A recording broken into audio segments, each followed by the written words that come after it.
আসসালামু আলাইকুম। রূপস nest channel থেকে আপনাদের সাথে আছি আমি রূপা। কেমন আছেন সবাই?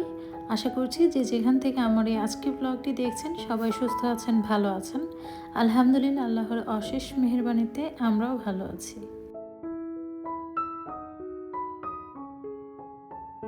আজকে চলে এসেছি আনবক্সিং ভিডিও নিয়ে, কারণ আজকে সারাদিনটা শুধু আনবক্সিং করেই গেল। অনেক দিন যাবত হচ্ছে কানাডা থেকে আমার হাজব্যান্ড এই ইলেকট্রিক জিনিসগুলা এনেছে। লাগেজ থেকে উঠিয়ে জাস্ট শোকেজে রেখে দিয়েছিলাম। শোকেজ থেকে বের করে আজকে ভাবছি এগুলোকে একটু বের করে হচ্ছে যেটা ইউজ করব সেটা জায়গা মতো রাখবো, আর যেটা ইউজ করব না সেগুলো উঠিয়ে রাখবো। যখন যেটা প্রয়োজন হবে সেটাই আর কি বের করে ইউজ করতে হবে, কারণ যেহেতু আমার রান্নাঘরের জায়গার স্বল্পতা। জাস্ট আজকে সবগুলো খুলে ওপেন করে রাখছি, যাতে আর কি সহজেই সবসময় যাতে আমার কার্টুন থেকে বের করে না ইউজ করা লাগে। এর জন্য এগুলো শোকেজের ভেতরে রেখে দেবো, যেগুলো ইউজ করব সেগুলো রান্নাঘরে রাখবো।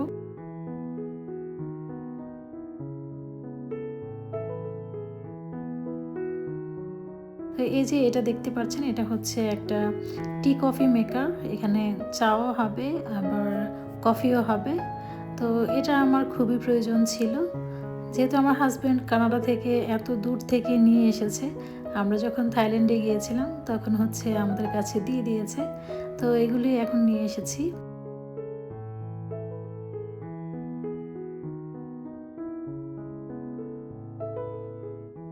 ব্ল্যাক কালারের জিনিস তো আমার খুবই পছন্দ, কিন্তু পছন্দ হলে কি হবে, সব কিছুই কিন্তু ব্ল্যাক কালার মানায় না। আমার কাছে মনে হয় কাজে সুবিধা হয় না, কারণ আমার কাছে যেহেতু একটা চোলা ইউজ করতেছি ব্ল্যাক কালারের, ওইটাতে কি হয়, ওপরে যদি হালকা পানিও পড়ে, পানির ছিটাও পড়ে, সেগুলোও বোঝা যায়। খুবই মানে একবার ইউজ করলেই সেটা নোংরা হয়ে যায়, সাথে সাথে ক্লিন করতে হয়। ব্ল্যাক কালার এমন একটা জিনিস, তো হয়তো শাড়ি কাপড় চোপড়ে মানাবে, বাট ঘরের জিনিসে ব্ল্যাক কালারটা আসলে আমার মনে হয় না বেশি একটা শোভা পায় কিংবা কাজ করে সুবিধা হয়।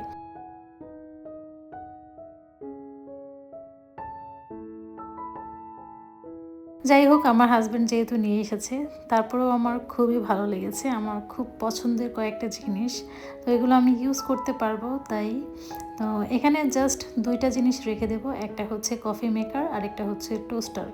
এই দুইটা যেহেতু আমার খুবই দরকার পড়ে, রেগুলার ইউজের জন্য লাগেই, তাই ভাবলাম এই দুইটা এখানে রাখবো। বাকি দুইটা হচ্ছে শোকেজে উঠিয়ে রাখবো। একটা হচ্ছে গরম পানির কেটল আর একটা হচ্ছে স্ম্যাশার। তো ওই দুইটা হচ্ছে রেগুলার যেহেতু ইউজ হবে না, তো বের করে আমি যে কোনো টাইমে কাজ করতে পারবো। এই যে এই দুইটা এখন আমি শোকেজে উঠিয়ে রাখবো। এরপর হচ্ছে এটা কিন্তু অনেক সকালবেলা, আর সকাল সকাল হচ্ছে আমি ওই কাজটা নিয়ে বসেছিলাম। এরপর হচ্ছে বারান্দায় পানি দিতে চলে এসেছি, কারণ আজকে আমার বারান্দায় পানি দেওয়া হয়নি গাছগুলোয়। প্রতিদিন গাছে যদি পানি না দেই আমার জানি কেমন লাগে। গাছে পানি দিচ্ছি আর দেখেন দুজনের দুই দিকে হচ্ছে জায়গা দখল করে বসে থাকে। ওই যে ওই পাশে হচ্ছে গোলু আর পায়ের কাছে হচ্ছে অলিভিয়া। অলিভিয়া তো সব সময় হাতের কাছে পায়ের কাছে থাকেই, কারণ ও তো ছোট, ওর কিউরিসিটি থাকে কি করছি না করছি সেগুলো দেখার জন্য। দেখতেই পাচ্ছেন সব জায়গায় এসে বসে থাকে, দাঁড়িয়ে থাকে।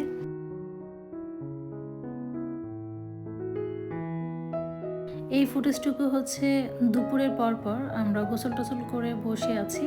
তো ওই মুহূর্তে ফোন আসছে যে আমার একটা পার্সেল আসছে। তো পার্সেলটা আমি রিসিভ করে নিয়ে এসেছি, আর মেয়েরা পাগল হয়ে গেছে, এটা ওপেন করবে। আর দেখতেই পাচ্ছেন আমিও কিন্তু এটা দিয়ে খেলছি। এগুলো ফোটাইতে ভালোই লাগে, ধরলে চাপ দিলেই পটপট করে একটা শব্দ হয়। তো এটা খুবই সুন্দর একটা জিনিস। এটা হচ্ছে আমার রান্নাঘরের জন্য আমি অর্ডার করেছি। এটা মোটামুটি সবার কাছেই আছে, তবে আমার কাছে ছিল না। আমার অনেক দিনের ইচ্ছা ছিল, আমি যে কিনতে পারবো না এর জন্য কিনে নাই, জাস্ট আমি কোথায় রাখবো এর জন্য আর কি কেনা হয়নি। তারপরেও ভাবলাম দেখি কোনো একটা জায়গায় সেট করব। আর তাছাড়া এটা যেহেতু ফোল্ডিং সিস্টেম, এটা যে কোনো জায়গায় ক্যারি করা যাবে, সেই ভেবেই আমি অর্ডার করেই ফেললাম। তো আমি হাত দিয়ে এটা দেখছিলাম, ফিনিশিংটা এত সুন্দর, এত স্মুথ, হাতে কোনোভাবে লাগছে না। মনে হচ্ছিল যে এটা কাঠের না, হয়তো উপরে বার্নিশ করা হয়েছে এরকম টাইপের, তবে এটা কিন্তু একদম বার্নিশ করা ছিল না। আর সাথে হচ্ছে আরও ২টা জিনিস অর্ডার করেছি। তো সবগুলো একসাথে এসেছে। একটা পেজ থেকে অর্ডার করা হয়েছে। এটা হচ্ছে আরেকটা। তো এটা ভাবছিলাম আমি ২ পাশে একই কালার হবে, বাট না, দেখি ওই পাশে ব্ল্যাক কালার। তবে ভালোই হয়েছে, যখন যেটা ইউজ করতে ইচ্ছা হবে কালারটা চেঞ্জ করা যাবে। আর এই পাশটায় হচ্ছে একটা ছোট্ট জার সেট, 4টা জারের সেট। তো খুবই মিনি মিনি টাইপের জার, আমার খুবই পছন্দ হয়েছে।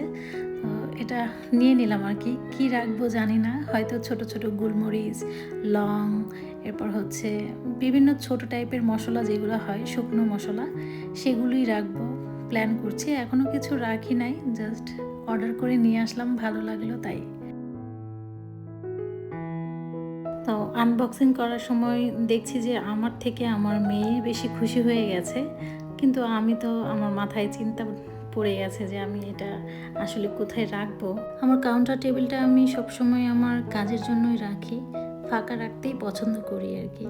বাড়তি কোনো কিছু রাখলে মনে হয় জায়গাটা ছোট হয়ে যায়, এর জন্য আর কি কোনো কিছু রাখতে চাই না, একদম ক্লিন রাখি, মানে ফাঁকা ফাঁকা রাখি এরকম। কি আর করার, যেহেতু পছন্দের জিনিস রাখতে হবে, সেই কারণে আর কি জায়গাটা একটু ফিল আপ করে রাখতে হইলো। তো এই যে এটা এই পাশে রেখেছি। আর এই জারটা যে কোথায় রাখবো এটা বুঝে উঠতে পারতেছিলাম না।